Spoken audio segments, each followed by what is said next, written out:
Hi friends, நான் தான் உங்கள் குட்டி ராஜா. இப்போ நம்ம என்ன பார்க்க போகிறோம்னா முள்ளங்கி சட்னி தான் செய்ய போகிறோம். வாங்க இப்போ தேவையான பொருளை பார்க்கலாம்.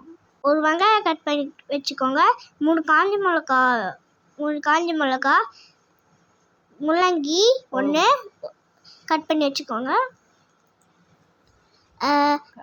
கருவேப்பிலை, கொத்தமல்லி, பூண்டு, தேங்காய் 1 துண்டு, 2 ஸ்பூன் எண்ணெய் ஊற்றிக்கோங்க. ஒரு ஸ்பூன் கடலைப்பருப்பு கொட்டிக்கலாம். 1 ஸ்பூன் உளுத்த பருப்பு, கருவேப்பிலை போட்டுக்கோங்க.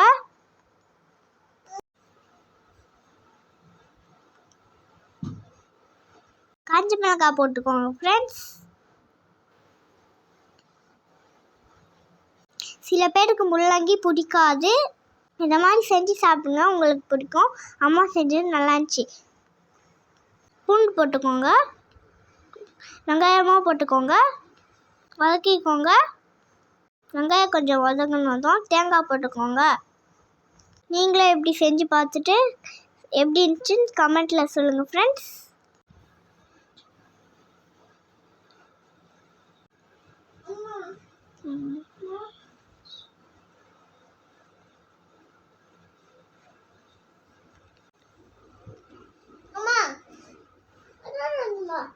தேங்காயும் வெங்காயமும் வதங்கிடுச்சு. முள்ளங்கியை சேர்த்துக்கோங்க.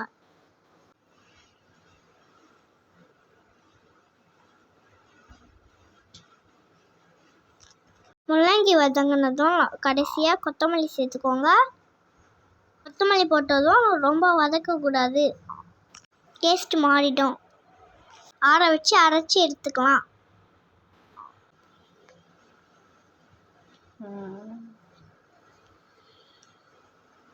உளுந்து போட்டு தாளிச்சிக்கோங்க.